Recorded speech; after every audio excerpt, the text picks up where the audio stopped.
Allah bergumul dalam hatinya bukan karena Allah tidak tahu. Bukan karena Tuhan tidak bisa membuat keputusan. Bukan karena God was uncertain atau Tuhan tidak pasti. Bukan. Tapi karena sahabat itu di hati Tuhan berat. Beratnya itu bukan beban. Beratnya itu diperhitungkan oleh Tuhan. Mestinya Allah Bapa Putra Roh Kudus, lu gak usah ikut-ikutan. Kamu tuh cuma manusia daging dan darah, keturunan Adam dan Hawa lagi. Tapi kalau orang bersama dengan Tuhan, rasanya gak ngajak dalam musyawarah. Padahal Allah itu serba cukup tanpa ciptaannya. Beritahu gak ya? Beritahu gak ya?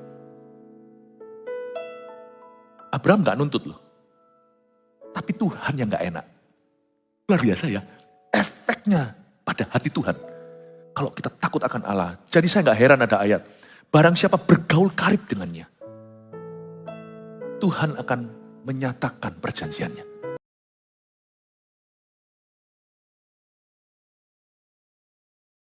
Sembunyikan hamba di balik salibmu. I'm ready God, please use me for your people. Dalam nama Yesus. Amin.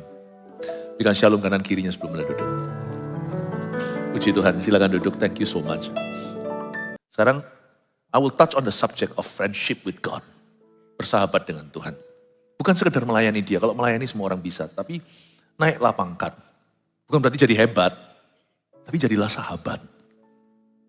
Siapa di sini yang mau menjadi a friend of God? Siapa mau menjadi sahabat Tuhan? Luar biasa. Gak susah kok. Tuhan udah menunggu dari dulu. Dan kita akan belajar dari Abraham. Tuhan yang menganggap kita sahabatnya. Abraham juga gak sempurna-sempurna banget. Banyak salah. Tuhan itu tunggu kita. Tuhan sudah di situ. Kalau kita responi, Tuhan kan bawa kita ke sana. Setiap kita bisa menjadi sahabatnya. Jangan percaya dengan orang-orang yang punya sindrom super Christianity. Ada orang tertentu yang merasa dia kaum elit. Gak ada sih, saya juga gak elit. Sungguhan. Semua ini hanya karunia sih, kepercayaan, jawatan, rasul, nabi, dan sebagainya. Itu semua kan plus-plusnya. Tuhan itu selalu memulai dengan hubungan. Dan semua kita bisa. Setiap kita itu harus membangun persahabatan dengan Tuhan. Jadi intisarinya bukan pelayanan. Pelayanan itu mesbah. Karena itu servolution yang diadakan di gereja kita. Cepat respon nih. Servolution itu rekrutmen pelayanan. Anda kalau disuruh ikut CG dulu 8 kali syaratnya itu bukan syarat sih. Itu sukacita. Disuruh ikut juga MSJ, My Spiritual Journey. Itu semua kan perlengkapan. Kalau kita dikasih toolnya kan luar biasa. Kalau saya jadi Anda, saya lari. Langsung saya daftarkan diri. Ngapain saya di gereja cuma jadi gitu-gitu aja. Rugilah kerajaan sorga saya jadi cuma biasa. Saya mau jadi sahabat Allah. Sahabat Tuhan itu memulai dengan baby step-nya atau langkah-langkah bayi dulu. Bisa mulai dengan jadi pelayan Tuhan. Lama-lama kita semakin mengenal. Lalu habis itu kita jadi akrab dengan Tuhan. Dan orang yang akrab dengan Tuhan itu tidak ngaku-ngaku, gua akrab loh. Lalu merendahkan yang lainnya. Tidak, justru orang yang akrab dengan Tuhan itu akan tidak eksklusif, dia akan inklusif. Dia akan merangkul orang lainnya untuk menjadi dekat dengan Tuhan. Seorang sahabat itu selalu seorang berdoa syafaat. Saya dorong Anda untuk belajar, kita semua belajar dari Abraham. Langsung aja di Kejadian pasal 18 ayat 16 sampai 33. Semoga semua ayat bisa saya bahas. Ambil catatan karena kita akan belajar banyak. Doa syafaat Abraham untuk Sodom ini cerita tentang bagaimana Abraham bersyafaat untuk Sodom Gomora di mana ada kemenakannya si Lot. Kita lihat ayat 16. Lalu berangkatlah orang-orang itu dari situ dan memandang ke arah Sodom dan Abraham berjalan bersama-sama dengan mereka untuk mengantarkan mereka. Berhenti. Makanya ini satu khotbah di penggal 5. Jadi Anda lihat di episode, Anda sekarang berada di episode ke-5. Mungkin tidak ngikuti cita-cita sebelumnya. Saya kasih sedikit aja background story. Latar belakangnya adalah Abraham itu dikunjungi oleh 3 tamu misterius. 3 tamu misterius ini malaikat, 1 bukan malaikat. 1 adalah penampakan Tuhan Yesus di perjanjian lama. 3 datang ke Abraham untuk beritahu bahwa tahun depan dia akan punya Ishak. Dia akan dapat momongan. Abraham umur 99. Jadi tahun depan dia umur 100 genap.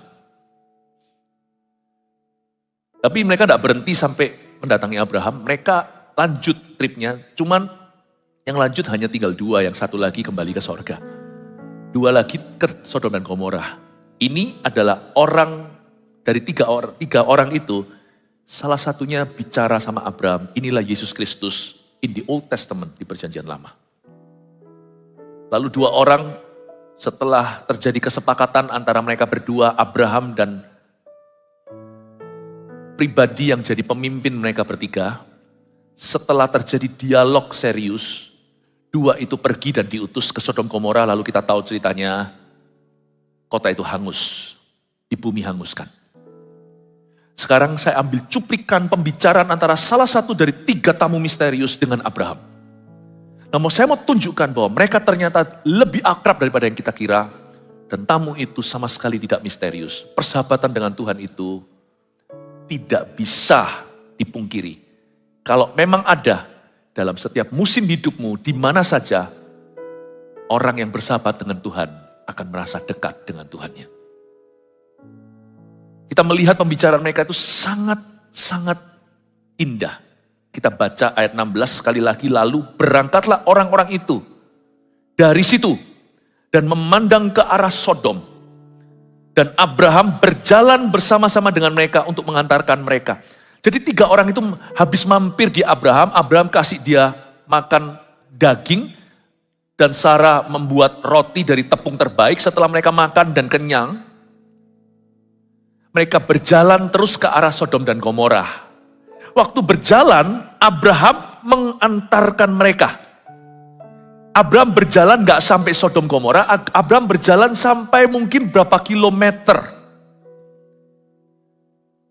Zaman dulu hospitality itu begini, kalau ada tamu datang, Anda harus melakukan yang terbaik. Hospitality di Timur Tengah itu begitu. Jadi kalau ada tamu, mesti disodori minuman. Di Indonesia juga kan, misalnya ada orang masuk ke rumah kita, tidak sopan kalau kita disodori minuman. Timur Tengah lebih lagi, mereka kasih makan, kasih wagyu. Seharusnya hospitality Timur Tengah cukup sampai situ. Biasanya di pintu rumah, dalam hal ini pintu kemah, karena Abraham tinggal di tenda. Mereka pergi ya sudah, tapi ternyata Abraham masih jalan berkilo-kilometer lagi, menyertai 1 dari 3 orang itu. Di sini menunjukkan persahabatan. Kalau mau ikut Tuhan itu tidak boleh hit and run. Banyak orang Kristen kan gitu, setelah dapat yang dia doakan, udah gak jalan sama Tuhan. Hit and run itu tabrak lari. Abraham itu meskipun sudah tidak berkepentingan, dia sudah lakukan bagiannya. Kalau dia tidak menjamu tamu-tamu ini, dia bisa dikecam di Timur Tengah. Katanya orang ini adalah orang yang tidak ramah lah, orang ini orang yang tidak tahu tata krama lah. Abraham sudah lakukan. Tapi sahabat tidak pernah berjalan hanya di mil 1. Sahabat itu selalu berjalan di mil 2. Kalau kita ikut Yesus itu tidak boleh sekedar sampai cuma datang ke gereja. Ke gereja itu jemaat biasa. Sahabat itu pasti ingin terlibat. Pasti. Jikalau kita puas jadi jemaat bukan jadi sahabat, lama-lama something wrong with your spiritual life. Sesuatu yang salah dengan hidup rohanimu. Gak mungkin lah. Gak mungkin dosis itu gak bertambah dengan Tuhan. Itu gak mungkin. Gak mungkin orang gak terbeban. Abraham sudah selesai lakukan duty-nya, dia masih jalan lagi, masih ngobrol-ngobrol. Dia nggak hit and run. Jalan serta Yesus, jalan sertanya setiap hari. Jalan dalam suka, jalan dalam duka, jalan sertanya setiap hari. Jalan serta Yesus, kunci saya yang salah. Serta Yesus selamanya. Ada versi barunya. Today I will walk with my hands in God. Today I will trust in Him and not be afraid. For He will be there. Kalau habis makan itu susah tarik nafas. For He will be there every moment to share on this wonderful day He has made. Abraham itu kerinduannya jalan terus sama Yesus. Cuman memang ada batas sih. Ada masanya kita gak bisa jalan sama Tuhan terus. Karena waktu Tuhan sudah masuk ke area kedaulatan, di situ Anda gak bisa jalan. Dia jalan sama Tuhan sampai Tuhan kembali ke sorga. Tapi 2 orang malaikat yang menyertai Kristus dalam cerita ini pergi ke Sodom dan Gomora. Dan Tuhan tidak izinkan Abraham masuk ke Sodom. Tetap jalan sama Tuhan itu akan ada batasnya, karena kita bukan Tuhan. Jalan sama Tuhan itu pasti ada batasnya. Ya, pasti ada batasnya. Karena kita ini daging dan darah, kita ini manusia. Tuhan gak bisa bawa kita ke tempat-tempat bahaya. Gak tentu semua orang diutus ke situ. Tuhan ada di tempat-tempat laknat. Mungkin di tempat prostitusi. Tapi Tuhan gak mau Anda ke sana. Anda bisa jalan dengan Yesus, tapi jangan ke situ. Yesus ada di sana, Yesus ada di mana-mana. Janganlah Anda ke situ. Paham maksud saya? Jalan sama Tuhan, kita ngotot aja ada batasnya. Apalagi kita yang membatasi diri. Padahal gak apa-apa. Apalagi kita yang tidak mengejar Tuhan. Padahal Tuhan gak lari. Bayangin, kita yang ngotot selalu bersama Tuhan aja. Ada satu titik Tuhan berkata, you berhenti di sini. Kamu gak bisa ikut. Elisa itu lengket sama Elia. Itu pun gak bisa ikut selamanya. Setelah dia menyeberangi sungai Yordan, tadinya kan di battle di Yeriko, disuruh mandek dia sama mentornya. Sudah berhenti di sini, gak mau. Sekali-kali demi hidupmu, demi Allah yang hidup, aku tidak akan meninggalkanmu. Itu pun kan gak bisa ikut naik kereta berapi-api yang Tuhan kirimkan dari sorga. Kan Elia terangkat, jubahnya jatuh, Elisa ditinggal. Even if you follow hard, sekalipun kalau Anda sungguh-sungguh ikut Yesus, Anda tidak bisa ikut dia kemana-mana kok. Kenapa kita batasi kalau dia tidak halangi? Kenapa banyak anak-anak Tuhan malas cari Tuhan? Kenapa ada banyak anak Tuhan beralasan? Kalau Tuhan tidak merintangi kita, kenapa kita gak lari? Lari aja gak bisa. Gak bisa, nututin Tuhan Yesus kok. Lari aja kita kadang-kadang tidak bisa catch up. Gak bisa mengejarnya. Saya belajar dari ayat 16 saja terharu saya. Abraham itu punya persahabatan yang luar biasa intim dengan Tuhannya. Dia gak hit and run. Dia berjalan bersama dengan mereka untuk mengantarkan mereka. Tapi dia gak boleh ke Sodom, dia gak boleh ikut ke situ. Dan Tuhan Yesus kembali ke sorga, Abraham manusia saja. Belum waktunya, dia belum mati. Ayat 17, berpikirlah Tuhan. Apakah aku akan menyembunyikan pada Abraham apa yang hendak kulakukan ini? Bukankah sesungguhnya Abraham akan menjadi bangsa yang besar serta berkuasa, dan oleh dia segala bangsa di atas bumi akan mendapat berkat, sebab aku telah memilih dia, supaya diperintahkannya kepada anak-anaknya dan kepada keturunannya, supaya tetap hidup menurut jalan yang ditunjukkan Tuhan, dengan melakukan kebenaran dan keadilan, dan supaya Tuhan memenuhi kepada Abraham apa yang dijanjikan kepadanya. Ayat 17, berpikirlah Tuhan, apakah aku akan menyembunyikan kepada Abraham apa yang hendak kulakukan ini? Ayo kalau kita baca Alkitab harus kritis sedikit berpikirnya. Bukan untuk meragukan firman Tuhan, tapi untuk mencerna. Waktu saya baca ayat 17 ini, berpikirlah Tuhan. Siapa yang nulis kitab Kejadian? Kok bisa tahu pikiran Tuhan? Nggak mungkin Musa, nggak mungkin Abraham ya kan? Abraham yang ngelakoni, Abraham yang alami. Pernah mikir nggak? Berpikirlah Tuhan, siapa yang bisa menulis pikiran Tuhan? Ini kan inside info, ini informasi, ini intel dalam. Memang firman itu adalah hembusan roh, tapi ditulis oleh tangan manusia. Saya kasih bocoran deh, kitab Kejadian itu yang nulis Musa. Kejadian, Keluaran, Imamat, Bilangan, Ulangan itu kan mereka fanatik, itu ahli Taurat. Itu Torah, ditulis oleh Musa kapan? 40 hari 40 malam waktu Musa bergaul dengan Tuhan, gak makan, gak minum. Turun kelihatannya cuma dapat 2 loh batu, tapi dia tulis Torah itu. Di situ Tuhan banyak share sama Musa, dalam Shekinah atau dalam kemuliaannya, gak boleh ada orang mendekati, hewan pun kena pucuk gunung itu, dilempar batu, harus dirajam mati. Dan Musa diceritai Tuhan hari itu pikiranku begini, dia mencatatnya. It takes another friend of God to understand another friend of God. Dibutuhkan seorang sahabat Tuhan yang lainnya untuk mengerti sahabat Tuhan satunya. Luar biasa gak? Oh, praise the Lord. Orang bilang begini, di gereja pun harus hati-hati. Orang ex ngedrak, bisa ketemu orang ex ngedrak itu bisa pada tahu, itu dulu customerku. Kadang-kadang LGBT juga sama. Kita yang gak begitu, gak tahu bedanya. Tapi di antara mereka itu ada semacam, telepati. Bisa tahu. So be careful ya. Kalau Anda mau jadi partner sama Tuhan, jangan jadi partner in crime dengan orang. Tapi kita yang harus bisa melindungi, bukan menjerumuskan. Karena dibutuhkan seorang sahabat Tuhan untuk mengerti sahabat Tuhan lainnya.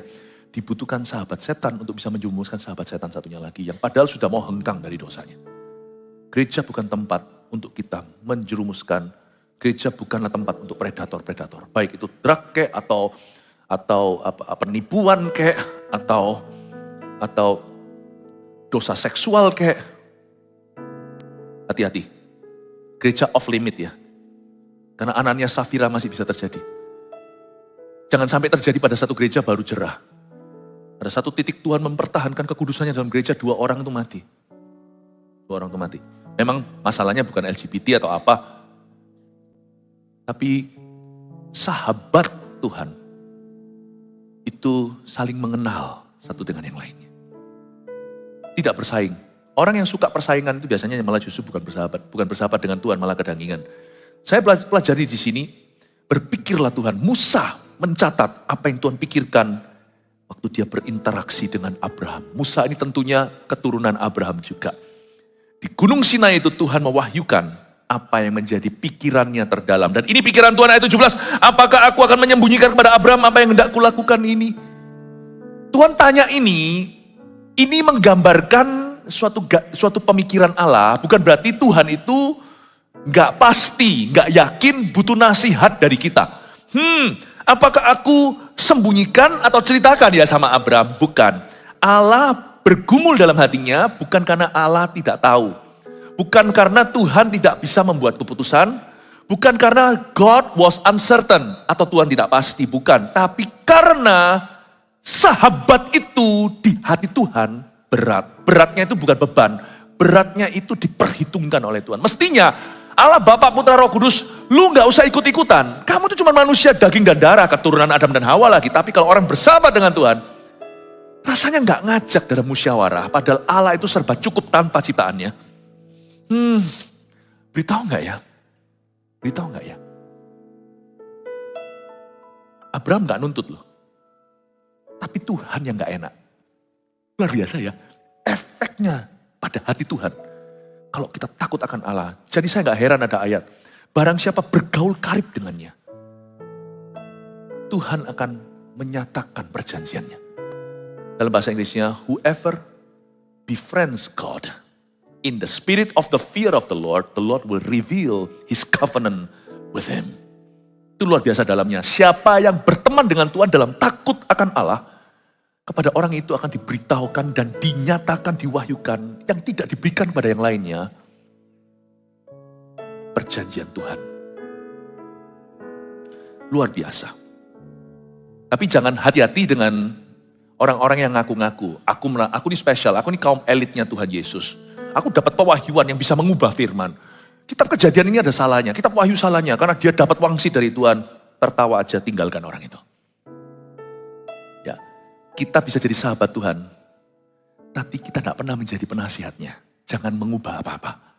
Dan orang yang sungguhan bersahabat dengan Tuhan tidak akan sok-sokan sama orang lain. Malah dia akan bersyafaat untuk bisa merangkul yang lainnya agar lebih dekat. Dia tidak akan menjadi kaum elit, orang lain hanya menyaksikan dia itu luar biasa. Sehingga orang yang begini biasanya merendahkan orang lainnya. Orang kayak gini malah nggak dekat, itu ngaku-ngaku saja. Itu SKSD, orang gitu itu tidak dekat sungguhan, itu hanya sok kenal, sok dekat sama Tuhan. Karena orang yang dekat sama Tuhan akan rendah hati. Orang yang dekat sama Tuhan akan loving, akan penuh kasih. Orang yang sungguh-sungguh dekat dengan Tuhan akan lemah lembut. Orang yang dekat sama Tuhan pasti akan terbeban buat sesamanya. Orang yang dekat sama Tuhan akan suka mengalah, suka mengajar, memimpin dengan teladan. Orang yang dekat sama Tuhan gak akan umbar-umbar, gak akan meninggikan diri di atas yang lainnya. Hati-hati ya, paham ya? Tapi kalau Anda baca di sini, Tuhan yang di dalam hati Tuhan ada suatu perasaan berkecamuk. Sebenarnya tidak perlu seorang manusia tahu apa-apa. Keputusanku daulat keputusanku. Tapi Tuhan hari itu buka pintu di ruang rapatnya. Seolah-olah keputusan Tuhan itu tidak akan dilaksanakannya sebelum dia beritahukan pada sahabatnya. Dia panggil Abraham masuk. Sini, sebelum aku ketok palu, aku mau dengarkan pikiranmu. Bukan karena Tuhan cari nasihat dari kita, tapi karena Tuhan mau kita terlibat. Amin Bapak Ibu Saudara. Cinta itu memang membuat kita aneh. Dahulu kala, saya dari kecil itu sudah jauh dari rumah. Karena dari kecil saya sudah sekolah di Taiwan, sekolah di Singapura. Saya bisa loh zaman dulu, ke restoran itu duduk sendiri. Apa susahnya jadi bujangan? Saya panggil makanan, order, makan sendiri. Sekarang gak bisa. Sekali saya makan, aduh ini enak. Istriku di mana? Padahal makannya di kantor, di kantin kantor sendiri. Atau kalau lagi makan gitu, aduh saya ingat anak-anakku. Aneh ya, cinta itu membuat kita jadi orang aneh. Dulu I can enjoy by myself. Aku bisa nikmati sendiri. Sekarang setiap kali kau makan, aku ingat orang-orang yang kukasihi. Yang gini aku gak mau mereka ketinggalan. Aku mau mereka di sini menikmatinya bersama dengan saya. Orang yang mengasihi Tuhan itu dititik beratkan oleh Tuhan. Di hati Tuhan itu ada efeknya. Amin Bapak Ibu Saudara. Makanya saya kalau doa tidak pilih-pilih status pendeta atau apa. Enggak. Asal saya lihat orang itu orang benar, saya minta didoakan. Saya tidak mau sembarang didoakan oleh orang. Kalau orang itu orang yang benar, doa orang benar bila dengan yakin didoakan sangat besar kuasanya. Kita kira doa kita didengar karena yakinnya, karena iman kita besar. Tolong perhatikan, itu rule nomor 2. Rule nomor 1-nya doa orang benar. Saya didoakan sama ibu-ibu, bukan meremehkan ya, ibu rumah tangga, bukan pendeta. Tapi kalau saya melihat orang itu orang benar dan gereja mempercayai dia. Kita semua tahu gereja kita hati-hati mempercayai, sekalipun begitu masih juga kadang-kadang sini sana kita masih belajar dari kesalahan. Tapi garis besarnya kita itu sangat selektif. Kalau ada orang-orang yang kita pasang untuk mendoakan, saya pastikan orang-orang itu sudah kami seleksi. Meskipun sekali-kali kita masih belajar dari kesalahan, namanya manusia ya kan. Asal saya melihat orang itu orang benar, kalau saya tidak kenal dia, orang benar lain mempercayai dia, saya aman kok. Saya tidak akan pilih-pilih pendeta atau siapa yang doakan saya. Atau imannya besar, atau orang itu pernah mengadakan mujizat. Kalau orang benar itu ada titik berat di hati Tuhan. Dia kalau buka mulut itu malaikat semuanya diam minimal. Gak tentu dijawab atau dikabulkan. Ada orang yang berdoa keluar-keluar, malaikat masih bicara sendiri. Tapi ada orang-orang tertentu kalau dia mulai buka mulut dan berkata Tuhan, diam. Satu divisi di sorga itu diam. Dengarkan, dia mau ngomong. Anda punya kabut di hidupmu. Dan Anda akan terkejut. Yang bergelar pendeta pun tidak tentu didengarkan. Malaikat pun tidak mau mendengarkan. Gak tentu, bukan statusnya, gelarnya. Tapi hidupnya dan buahnya. Makanya itu di sini jangan ada yang minder. Aku tidak pernah ke sekolah teologi. Ya, percayalah, saya itu pernah ke sekolah teologi. 4 tahun lagi. Trust me, not everybody is holy. Gitu aja saya terus terang beritahu. Saya tidak ngaku-ngaku siapa holy, siapa enggak. Bahkan saya pun tidak menilai diri sendiri. Jangan minder. Kalau Anda dikasih kesempatan melayani dengan segenap hati. Layani dengan murni. Kemurnian itulah game changernya. Kalau Anda murni itu, Anda diberatkan di hati Tuhan. Anda punya bobot. Amin. Berpikirlah Tuhan, apakah aku akan menyembunyikan pada Abraham apa yang hendak kulakukan ini. Seolah-olah Tuhan bisa gelisah. Ngomong gak ya. Bukannya Tuhan perlu ngomong sama siapa-siapa. Bukannya Tuhan tidak pasti. Bukannya Tuhan masih belum tentu, bukan, tapi love and respect make me wonder whether I should tell him or not. Kasih dan respect membuat saya berpikir dalam hati, beritahu dia apa enggak ya. Makanya itu, orang kalau dekat Tuhan itu keuntungannya banyak. Bukan berarti mulus hidupnya dibebaskan dari semua pencobaan, ya enggak. Rasul-rasul itu mati martir, tapi orang dekat sama Tuhan itu pasti tahu hatinya. Dunia masih riset sini, riset sana, riset sini, orang itu sudah ngerti isi hatinya Tuhan. Gak rugi gak dekat sama Tuhan. Bersahabat dengan Tuhan itu banyak sekali keuntungan dan faedahnya. Ayat ke-18, bukankah sesungguhnya Abraham akan menjadi bangsa yang besar? Nah, sekarang mulai masuk ke alasan mengapa Tuhan memberitahu Abraham rencananya untuk kunjungi Sodom dan Gomora dan potensi menghukum tempat itu secara supranatural. Tuhan beritahukan. Sekarang saya mau Anda melihat why. What are the underlying reasons? Apakah alasan sesungguhnya di balik layar yang membuat Tuhan yang Maha Daulat harus bicara pada seorang sahabat yang notabene hanyalah manusia daging dan darah seperti kita. Sekarang saya tunjukkan ada 2 alasan mengapa Tuhan beritahukan. Yang pasti gini dulu ya. Yang pasti Tuhan itu gak perlu curhat sama siapa-siapa. Pahami itu. Jadi bukan seolah-olah, aku ini perlu share ini. I need to share this with a human. Aku perlu beritahu ini dengan seorang manusia. Dan Tuhan juga tidak mau memberitahukan Abraham atau siapa saja karena rasa penasaran mereka. Tuhan itu tidak punya obligasi untuk memberitahu Anda dan saya karena curiosity. Makanya itu lihat, orang ateis bisa mencerca everything about religion, semua agama. Tuhan juga tidak. He doesn't bother to explain to them. Dia bahkan juga sama sekali tidak terbeban untuk menjelaskan ke mereka. Dia tidak terbeban.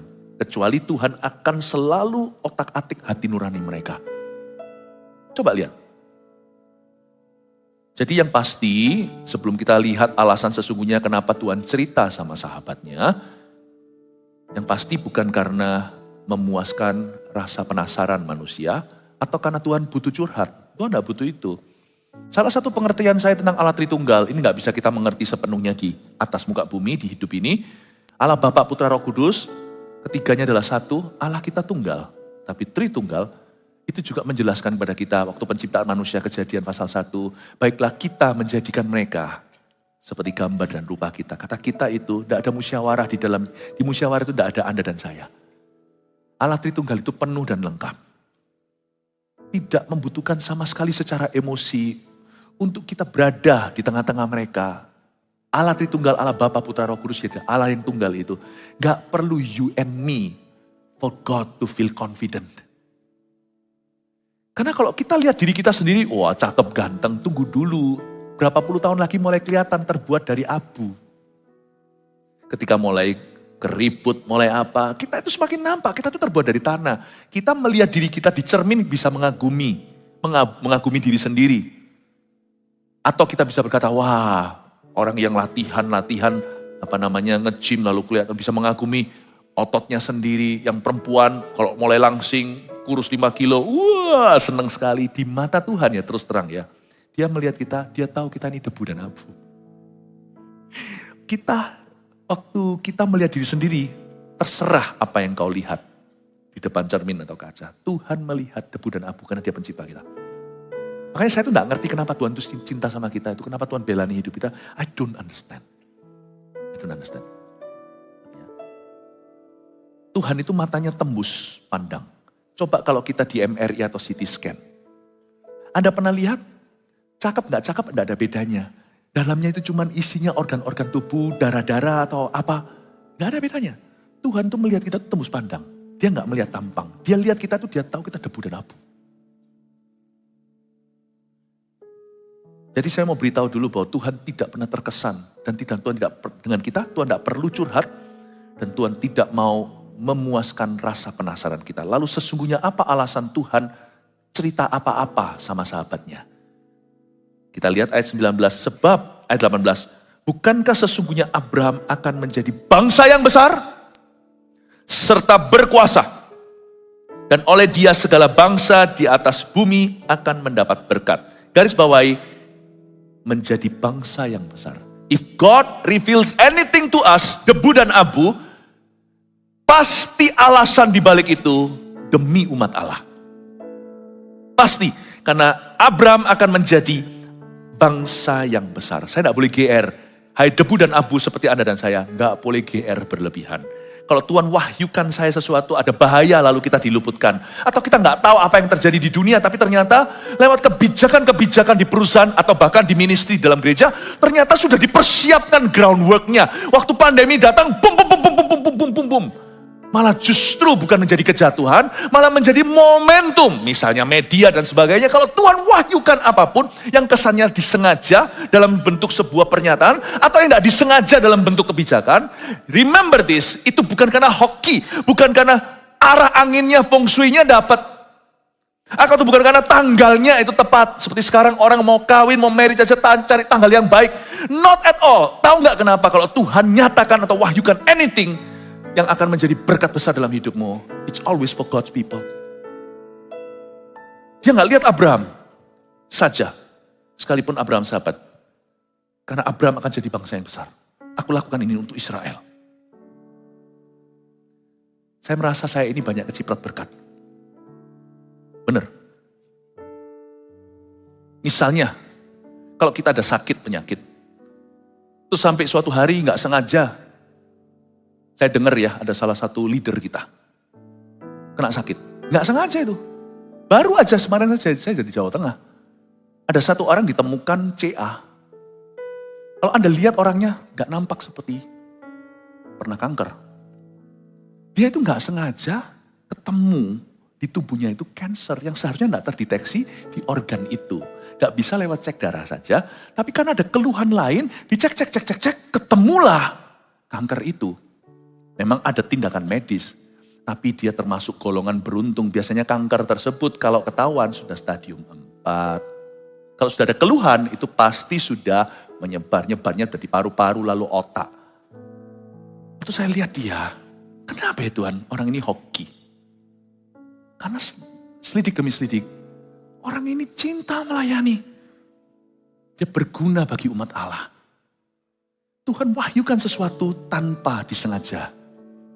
Kalau bukan Tuhan gimana? Bayangkan setan taruh itu di tubuhnya. Suatu lalang di dalam badan. Tapi ketahuan, itu setan gak bisa tertawa. Aku taruh di situ supaya stadium 4, stadium sekian masih awal sudah ketahuan. Bukan karena Tuhan sayang sama orang ini aja, itu iya. Tapi juga bersamaan dengan itu, demi umat Tuhan yang besar. Karena Tuhan sayang gerejanya. Tahukah Paulus berkata begini, si ini sakit, hampir mati. Tapi supaya aku tidak bersedih berlebihan karena orang ini berguna bagi jemaat-jemaat yang ada. Kolose, Filipi. Maka Tuhan sembuhkan dia. Bukan karena Tuhan cinta dia, tapi juga bukan hanya karena Tuhan cinta dia, tapi juga karena Tuhan memperhatikan, mempertimbangkan saya. Paulus dan jemaatnya. Tahukah, there are blessings given to you because you serve God's people. Waktu saya lihat leader itu, salah satu leader kemarin di Jawa Tengah, saya lihat, wow, orang ini bukan hoki. Karena umat Tuhan tidak boleh kehilangan dia. Setan baru taruh lalang, langsung ketahuan. Langsung dicabut. Meskipun harus operasi diambil. Saya mau dorong Anda untuk melihat ini. Tuhan menganggap kita sahabatnya. Kenapa Tuhan harus beritahu Abraham? Karena Israel. Cerita ini harus ditulis. Supaya Israel mengerti bagaimana menjadi umat pilihan Tuhan. It was not purely for Abraham. Itu juga untuk umat Allah. Selain itu kalau Anda lihat di ayat 19. Sebab aku telah memilih dia. Nah ini sekarang karena Abraham. Kalau tadi itu karena Israel. Itu berkat korporat. Tapi orang ini kena ciprat. Kalau sekarang di ayat 19.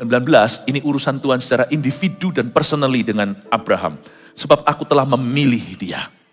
Supaya diperintahkannya kepada anak-anaknya dan kepada keturunannya. Supaya tetap hidup menurut jalan yang ditunjukkan Tuhan. Dengan melakukan kebenaran dan keadilan. Supaya Tuhan memenuhi kepada Abraham apa yang dijanjikannya kepadanya. Jadi dua hal yang membuat Tuhan itu mewahyukan sesuatu. Satu, demi umat Allah. Ini bukan PowerPoint ya, nanti akan ada sendiri 3 poin sederhana. Tulis dulu aja, mengapa Tuhan mewahyukan sesuatu kepadamu yang tidak diwahyukan ke orang lain. Pasti ada hubungannya untuk umat Tuhan.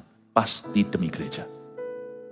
2, kenapa Tuhan mewahyukan sesuatu kepada Abraham atau kepada sahabat-sahabat yang lain? Because of what God is doing in their life. Karena aku memilih dia. Karena Tuhan melihat Abraham ini adalah orang pilihan. Dan Tuhan punya tugas atas hidupnya. Bukan soal Israel aja. Tuhan merasa tidak adil jika tidak mewahyukan ini kepadanya. Dalam naluri keadilan Allah. Allah merasa bahwa ini harus dia cerita kepada sahabatnya. Karena Tuhan sedang mengerjakan sesuatu di dalam dirinya. Masa gini nggak dia ceritakan perkara sebesar ini? Paham maksud saya Bapak Ibu Saudara? Nah pertanyaannya sekarang, is God doing anything in your life? Apakah Tuhan mengerjakan sesuatu di hidupmu atau tidak? Kalau tidak, jangan-jangan Tuhan tidak perlu mewahyukan apa-apa di dalam hidup Anda. I know God is doing something in mine. Saya tahu Tuhan sedang mengerjakan sesuatu di dalam diri saya. Salah satu confidence atau rasa percaya diri saya itu karena saya tahu I have a purpose in my life. Saya punya tujuan ilahi dalam hidup saya. Naik pesawat saya tidak takut, naik mobil saya tidak takut. Karena saya tahu saya punya tujuan. Saya bisa jaga diri sebatas yang manusia mampu. Tapi selebih dari itu, saya nggak takut takdir karena nasibku di tangan Dia yang berkepentingan. Kalau saya tahu saya orang pilihan, saya dipilih Tuhan untuk sesuatu, bukan kamu yang memilih aku yang memilih kamu supaya kamu pergi dan berbuah dan buahmu kekal. Kalau saya tahu bahwa Tuhan itu punya gawe, Tuhan itu punya kepentingan dalam hidup saya nggak takut tenggelam. Ini GR-GR yang baik sih, ini bukan kesombongan.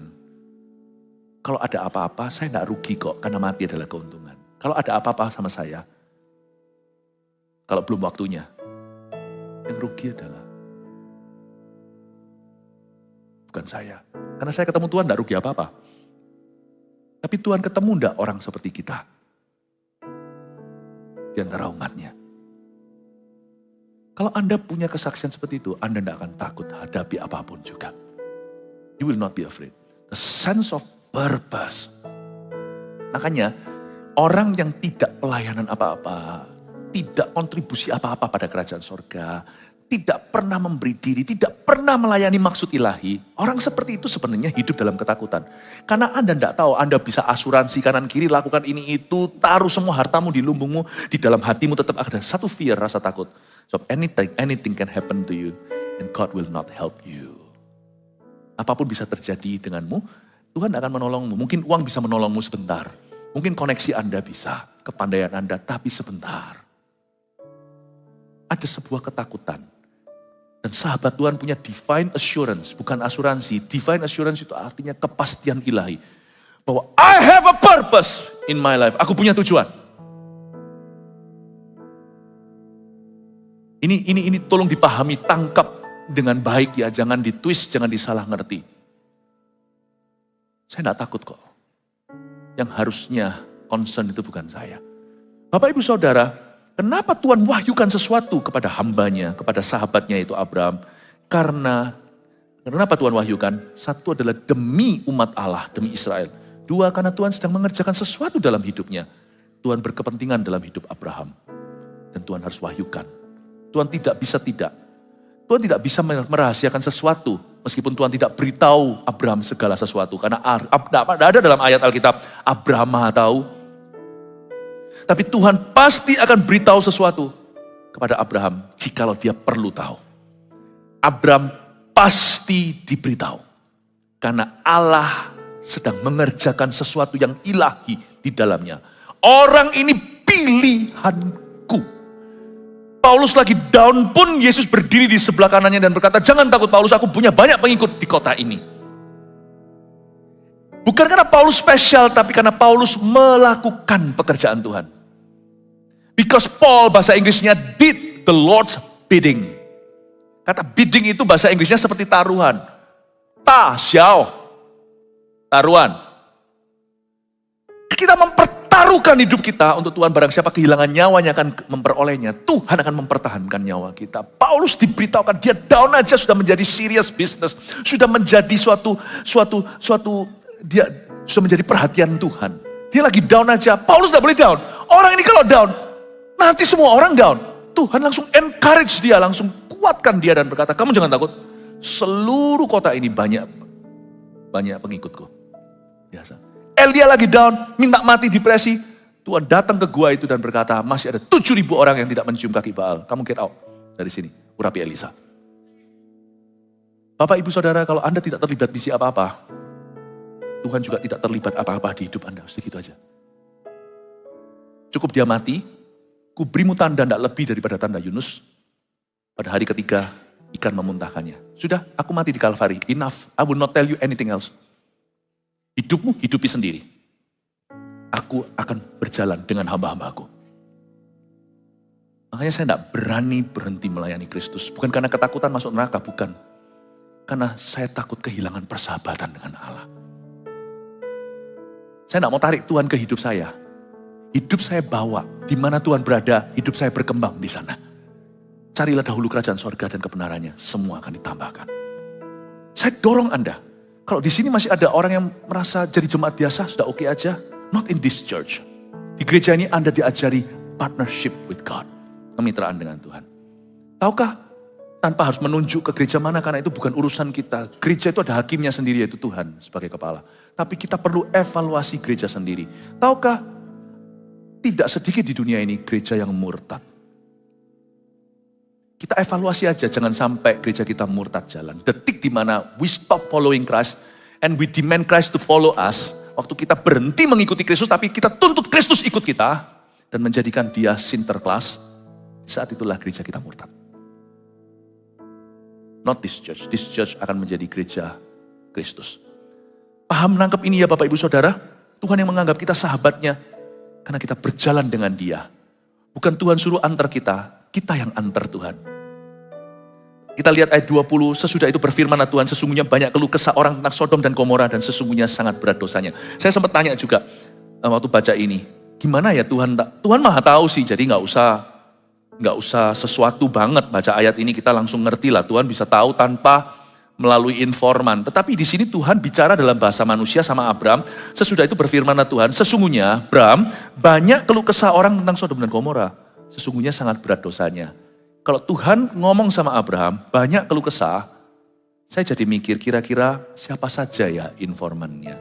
Tahukah saudara, cara Allah mendengar doa. Seperti contohnya banyak keluh kesah orang tentang Sodom dan Gomora. Di sini adalah God's sense of justice. Tuhan tahu Sodom Gomora ini merah kirmisi dosanya dari mana. Tuhan maha tahu dan Tuhan itu punya selera keadilan, punya sense of justice, punya naluri keadilan itu yang kenceng banget. Hakim di dunia ini tidak ada satupun yang mendekati hakim orang hidup dan orang mati. Jadi satu, informasi Tuhan dapat dari mana? Banyak keluh kesah tentang Sodom dan Gomora. His sense of justice, insting keadilan Tuhan. Tuhan betahan. Sodom Gomora itu kok begitu ya? Selain itu saya yakin banyak keluh kesah orang tentang Sodom Gomora itu sampai ke telinga Tuhan itu, salah satunya adalah creation can cry. Tahukah Anda bahwa ciptaan dunia bukan manusia itu bisa berseru pada Tuhan? Bumi ini banyak dosanya. Ingat Habil waktu dibunuh, Tuhan ngomongnya secara figuratif, tapi sebenarnya juga harafiah. Darah adikmu itu berseru dari tanah. Dunia ini bisa bahasa Jawanya wadul sama Tuhan. Bumi ini bisa, bisa mengadukan kepada penciptanya. Jadi salah satu keluh kesah Sodom Gomora adalah lewat ciptaan Tuhan. Mereka itu merusak banget. Saya tidak bicara tentang environmental, tentang tentang alam seperti Greenpeace, orang-orang yang memperjuangkan alam dan sebagainya. Bukan. Tapi saya mau beritahu simple aja, bahwa di akhir zaman ini kenapa banyak gempa, kenapa banyak tanda-tanda seperti bumi bersalin? Terlalu banyak dosanya di dunia ini. Bumi aja betahan. Apa yang menahan dunia ini nggak hancur dalam semalam? Kesempatan dari Tuhan. Saya nggak tahu apa betul nggak, misalnya di sosial media saya pernah ditunjukin teman. Satu tempat adakan parade setan, LGBT segalanya. Besok di Amerika Latin, banjir bandang dan orang-orang mati semuanya. Kita tidak bisa berkata, tahu rasa hukuman Allah. Kita harus menangis dengan orang yang menangis. Tapi dalam hati ada satu teologi yang kita bisa pastikan.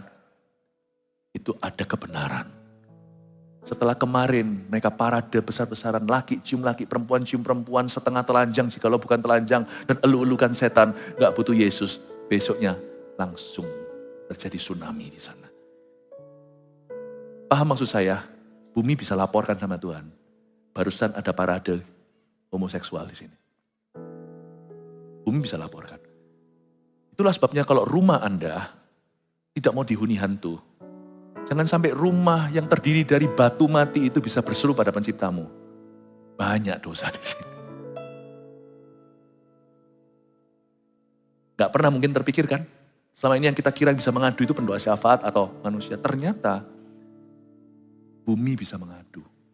Makanya terjadi kayak begitu. Tempat yang berkata, yang menyombongkan diri ke atas langit kadang-kadang diresponi. Tempat di mana terjadi hujatan, di situ terjadi kutukan. Bapak Ibu Saudara, saya percaya Sodom Gomora itu buminya teriak sama Tuhan. Too much violence ya, terlalu banyak kekerasan. Selain itu, juga para victims atau korban. Sodom Gomora itu terjadi banyak korban perkosaan, pembunuhan. Karena Alkitab berkata di situ tidak ada keadilan sosial. Orang-orang miskin tidak punya kesempatan. Dan di sana gila sekali amoralitasnya. Tahu nggak, banyak keluh kesah itu juga banyak korban. Makanya itu saya dorong misalnya, Sekalipun orang itu bukan orang Kristen, kalau berdoa syafaat untuk terjadi kebangunan rohani, untuk terjadi keselamatan, untuk orang kenal Tuhan, itu harus orang Kristen yang doa. Kalau bukan orang Kristen yang doa nggak bisa. Bagaimana orang yang nggak punya Injil doakan supaya orang diselamatkan oleh Injil? Paham ya? Tapi keluh kesah orang non-Kristen juga bisa.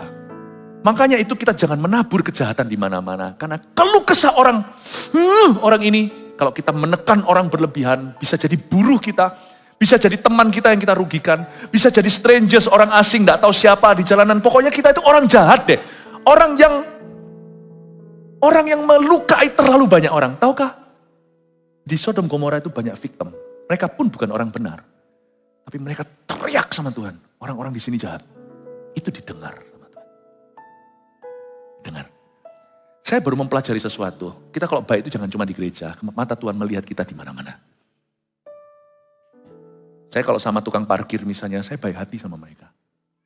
Karena sekalipun mereka bukan orang Kristen misalnya, mereka tidak bisa mendoakan saya untuk kemajuan firman, mereka tidak bisa mendoakan saya untuk rencana Tuhan yang ajaib. Tapi semoga paling tidak mereka berkata, orang ini baik. Orang ini baik. Saya tidak ada keluhan, tidak ada intel beritahu Tuhan, Philip itu jahat. Anda lihat Dorcas di Kisah Para Rasul, sekalipun yang membangkitkan dia bukan orang-orang itu, yang kasih report yang baik. Yang membangkitkan itu Petrus. Petrus berkata, Dorcas, Tabita, suruh bangkit dari maut. Tapi yang nangis itu loh yang menggerakkan Petrus untuk doakan. Itu sampai ke hati Tuhan, sampai Tuhan itu tuntun si Petrus itu dibawa ke kota itu untuk bangkitkan Tabita. Tapi pada waktu sebelum Petrus datang, itu orang-orang yang mendoakan dia itu orang-orang yang pernah dikasih yatim piatu, janda-janda yang sama dia dirajutkan pakaian, sweater-sweater. Itu semua nangis-nangis. Ini orang baik loh, orang baik loh. Itu sampai ke Tuhan ternyata. Meskipun Tuhan tidak akan pakai mereka untuk membangkitkan. Karena mereka tidak punya Roh Kudus. Tapi proposal mereka diterima loh. Sadar kan? Proposal mereka diterima. Dia ini orang baik loh, dia mati begini ini loh, ditunjukkan sweaternya. Sampai Petrus felt so annoyed, sampai dia merasa terganggu, orang-orang itu disuruh keluar. Memang mereka berguna sampai taraf ini, yaitu proposal. Tetapi untuk mendatangkan kerajaan Allah, harus anak-anak Allah. Petrus berkata, minggir ya. Tabita, bangunlah. Bangkit dia berdiri, yang nangis-nangis itu tidak bisa bangunkan. Tapi ada satu poin yang penting sekali, di mata Tuhan, bagi Tuhan, Tuhan mendengar loh orang-orang yang mengeluhkan hidup kita di masyarakat. Tuhan dengar. Dan Tuhan juga mendengar orang-orang yang mengeluh-elukan kita di masyarakat. Orang baik loh, orang baik. Cornelius itu orang yang baik kayak gitu. Sampai-sampai malaikat datang ke Petrus. Datang ke Cornelius dulu. Lalu Tuhan yang datang sendiri sih waktu Petrus lagi berdoa. Kamu pergi, di bawah ada yang cari kamu, buka pintu, ikut mereka. Ikut. Petrus dituntun ke rumah Cornelius. Cornelius belum kenal Yesus, jadi Yesus tidak datang sendiri karena bukan anaknya. Belum lah. Tuhan pakai malaikat untuk beritahu dia, kamu kirim ya pesuruhmu karena dia tentara. Kirim ke jalan lurus tempat penyamak kain namanya Simon. Yang kamu bawa bukan penyamak kain itu, yang kamu bawa adalah tamu di rumahnya yaitu Simon Petrus. Kamu bawa ke sini. Anda lihat ya, Cornelius itu baik hati. Semua orang tahu bahwa dia itu beri banyak sedekah kepada bait Allah Yahudi. Dia seorang yang simpatisan sama orang-orang sama orang-orang Israel.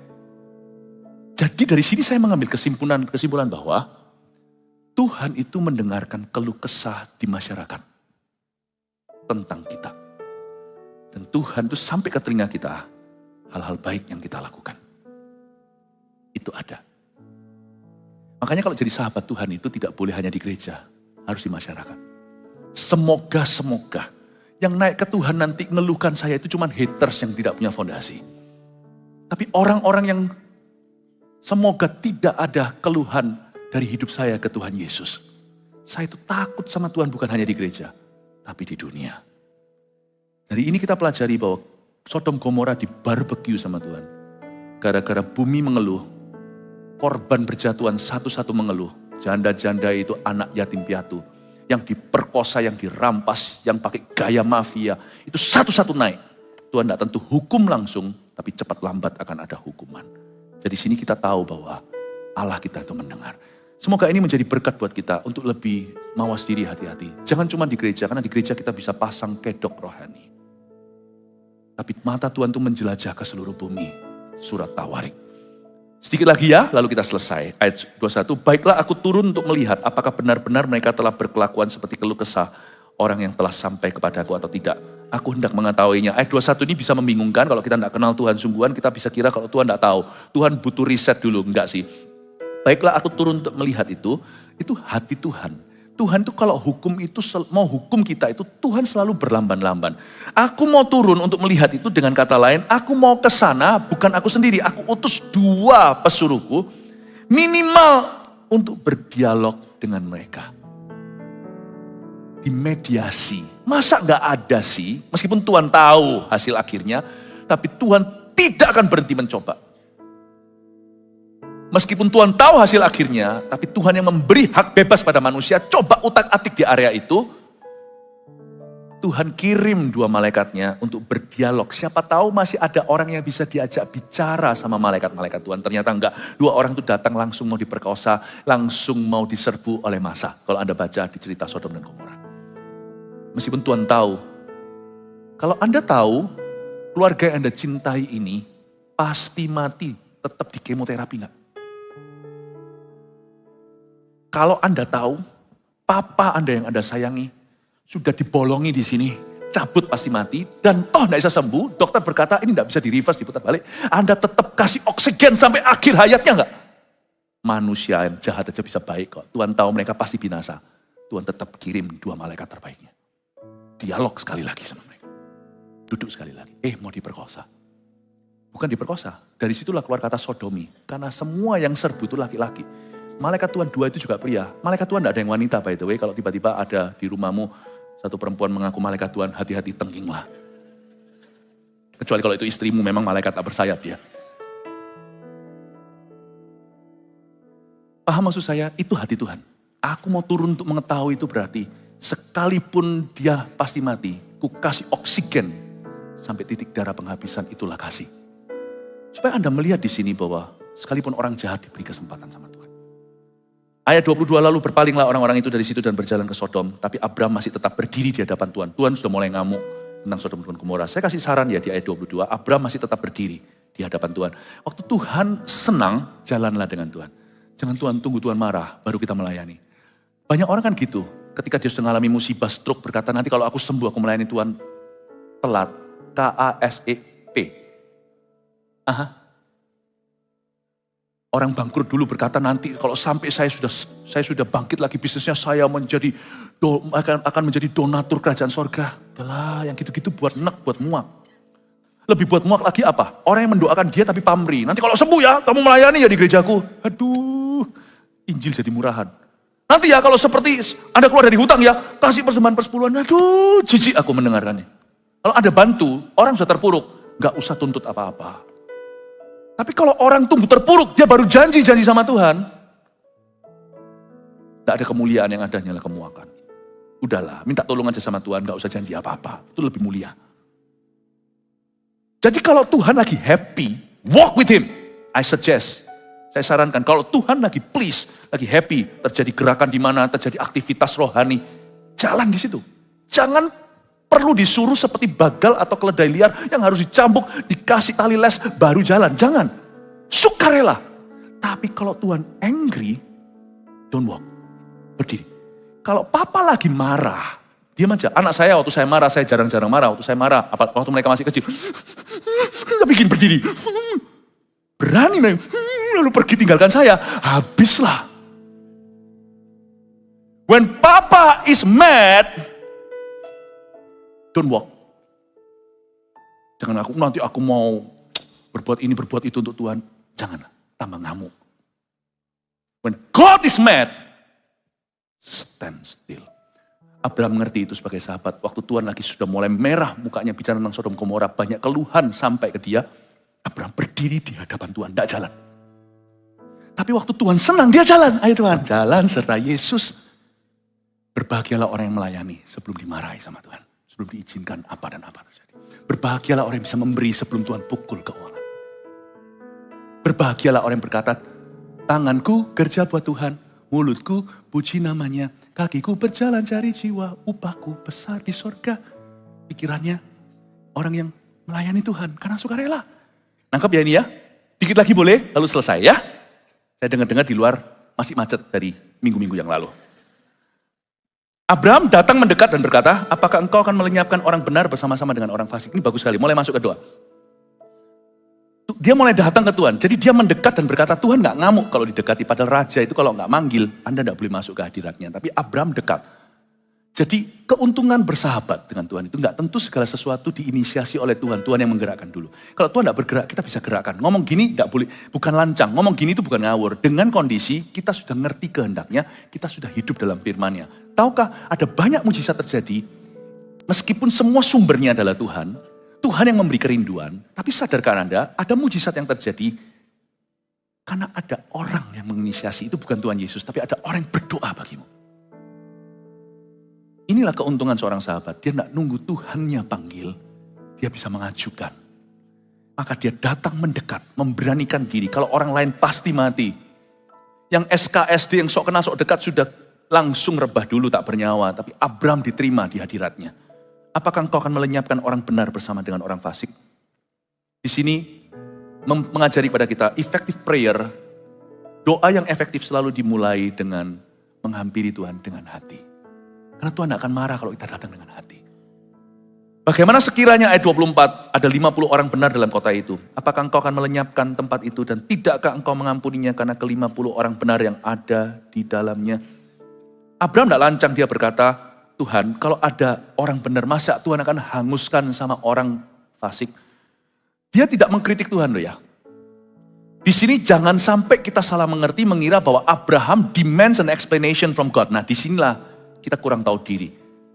Kalau kita masuk hadirat Tuhan, kita menuntut Tuhan memberi penjelasan. Nah, siapa kita? Abraham tidak menuntut, kasih penjelasan. Kenapa kalau ada 50 orang, engkau akan hanguskan? Tidak. Dan dia juga tidak mempertanyakan motifnya Tuhan.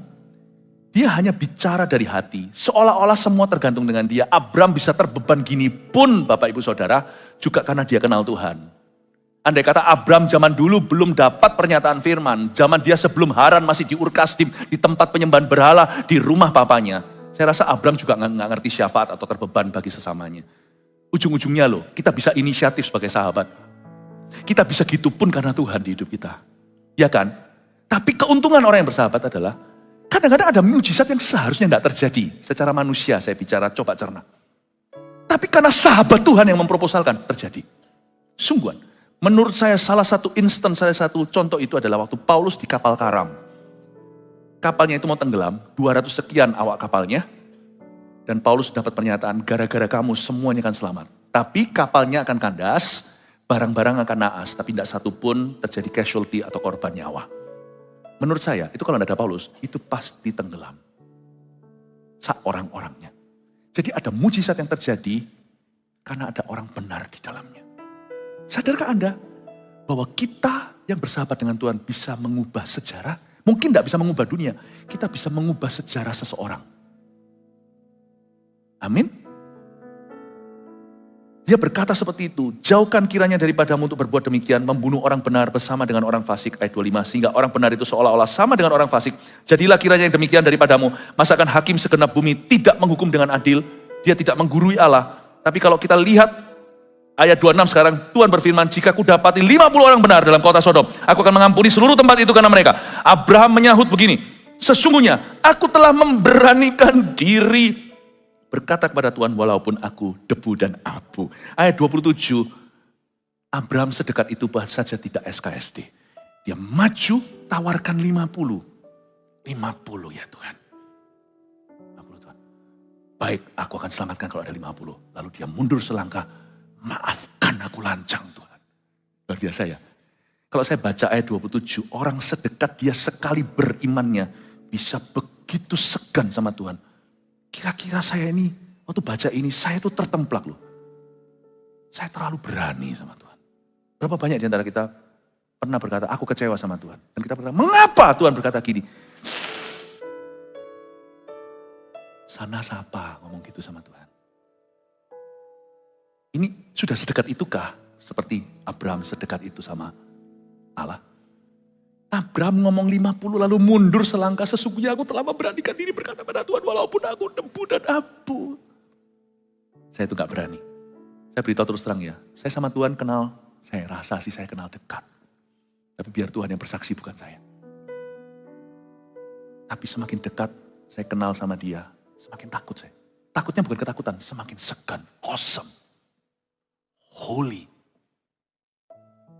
Amin. Datang ke gereja juga punya sikap hati seperti itu. Datang ke gereja itu bukan lihat pembicara. Datang ke gereja seperti ini bukan program ibadah. Datang ke gereja seperti ini ketemu Tuhan. Pastikan dari rumah Anda siapkan. Datang tepat waktu, datang itu dengan attitude begitu. Meskipun gitu enggak ada bedanya. Bedanya nanti hubunganmu dan persahabatanmu dengan Allah. Saya mau naik ke atas sini aja, setiap kali saya mau khotbah aja, saya itu segan. Saya itu merasa gentar. Saya merasa gentar. Bapak Ibu Saudara pelihara khidmat waktu datang ke rumah Tuhan. Saking biasanya coba, kita sambil doa sambil HP-an, ayo. Coba bayangkan, kadang-kadang Tuhan itu kurang kita orangkan. Kita di doa, di rumah, Tuhan lagi bicara nih. Saya anggap kalau setiap kali saya buka Alkitab itu Tuhan bicara sama saya. Jadi sebisa mungkin sedikit mungkin gangguan, bukan berarti saya kaku. Kalau tiba-tiba anak saya kesandung apa ya, saya pasti taruh. Saya nggak berkata Tuhan marah sama saya, masa saya lancang, enggak. Tapi bukan gangguan yang saya buat. Bayangin kalau saya buka Alkitab terus sambil HP-an, lihat ini segalanya. Kadang-kadang kita kurang khidmat. Kalau kita sahabat itu bukan berarti jadi SKSD, sok kenal sok dekat. Sahabat itu semakin segan sama Tuhan.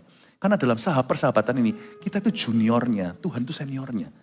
Mari kita pelajari bahwa kadang-kadang kita kurang memperlakukan dia dengan baik dan benar. Lagi Abraham melanjutkan perkataannya, sekiranya 40 didapati di sana.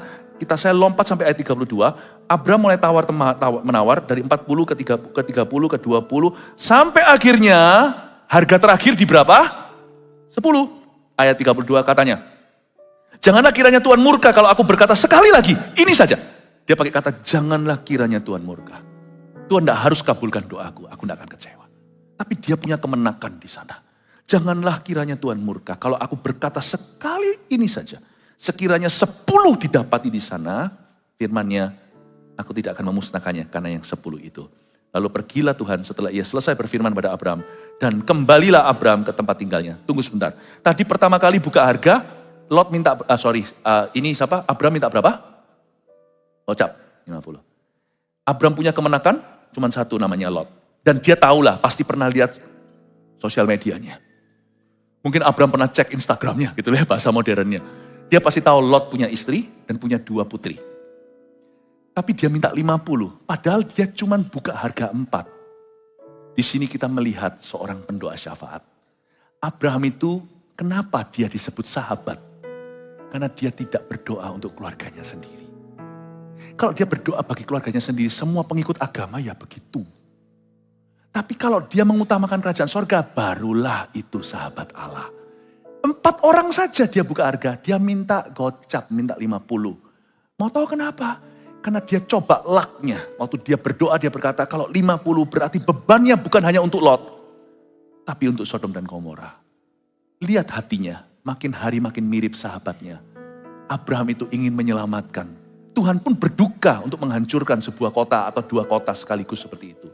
Tapi Abraham 50 dia berdoa, itu menunjukkan bahwa mentalitasnya kerajaan Allah. Kalau yang kita doakan hanya bisnis kita, hanya keluarga kita, aduh bedanya apa sama penganut agama lain-lainnya di dunia.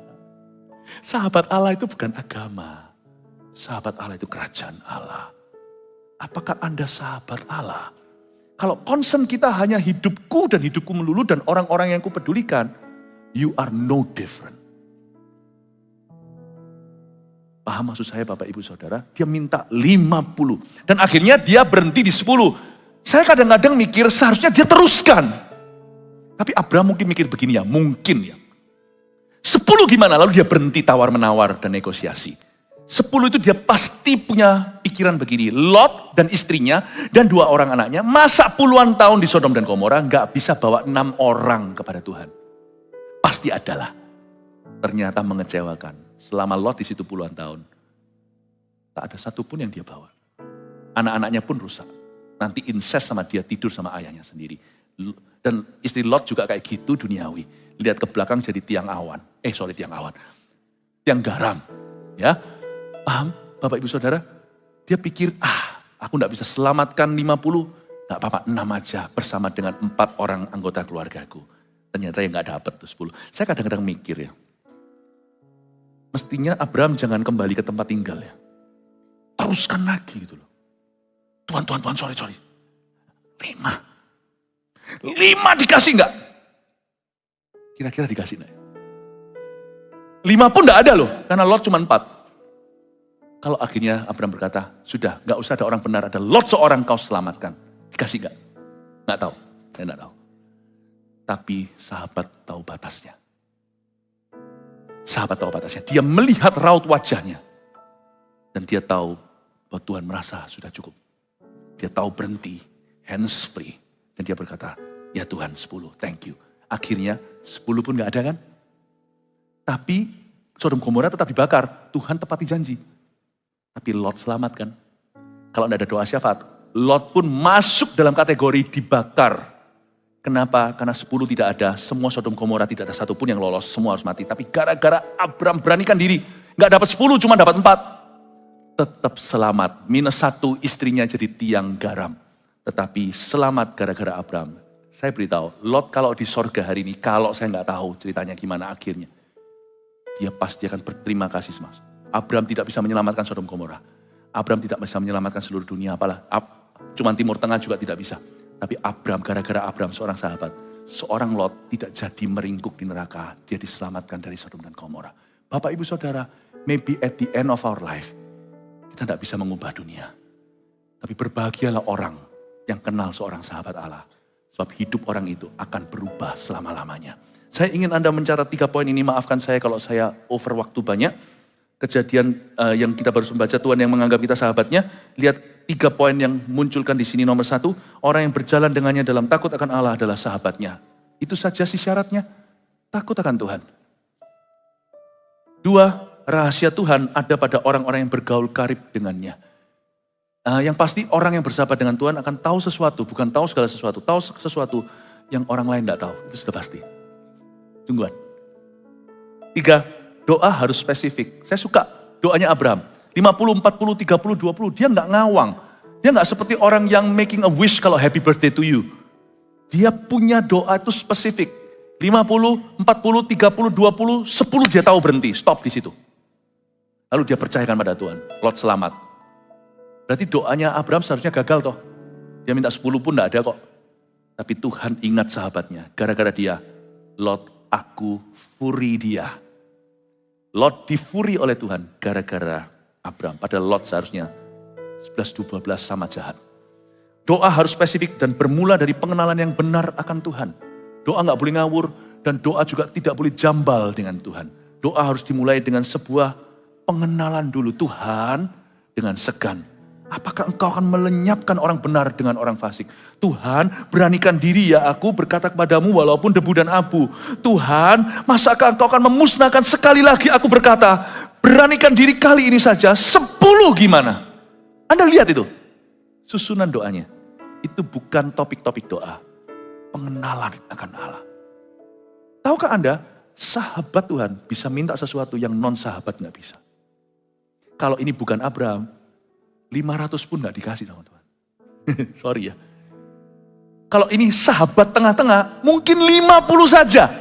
Berhenti di sana dia gak berani lagi. Tapi karena dia dekat, dia berani minta lebih. Sampai 10 orang aja gimana. Tuhan berkata, aku akan selamatkan Sodom dan Gomora. Paham Bapak Ibu Saudara, efeknya di hati Tuhan. Seorang yang karib bergaul dengan dia, seorang yang takut akan Tuhan. Jadi, dengan ini saya selesai. Yang muda-mudi, tidak berhubungan seks sebelum menikah, itu menentukan nanti doamu dalam rumah tanggamu. Jangan main-main. Jangan kira di holy matrimony di depan lalu habis itu tiba-tiba kita sahabat Tuhan. Kalau tidak bergaul karib sejak pacaran, siap-siap di dalam pernikahan Anda, doa minta 50 pun tidak berani. Dan kalau jambal minta 500 pun Tuhan tidak kasih. Bapak Ibu di sini, yang punya bisnis usaha. Jujur sekalipun kita dirugikan ya jadi biaya kuliah lah. Kalau kita dirugikan lain kali jangan jatuh di lubang yang sama. Tapi daripada kita membalas pakai cara mafia. Kalau Anda halalkan segala cara. dengan Anda pakai cara Tuhan, sekalipun terkesan merugikan, apa-apaan, tampar pipi kiri, kasih pipi kanan. Tapi nanti di long term karirmu, itu akan beda pergaulanmu dengan Tuhan dan apa yang akan Tuhan wahyukan. It's always worth it hidup kudus itu. Hari ini dalam pelayanan, Anda jujur, Anda mengalah mengasihi, atau Anda lakukan sekehendak hati, itu akan beda nanti. Bapak Ibu Saudara, menjadi sahabat Tuhan itu, faedahnya panjang. Amin Bapak Ibu. Semoga jadi berkat buat Anda. Terima kasih sudah menunggu. Mari kita semua bangkit berdiri.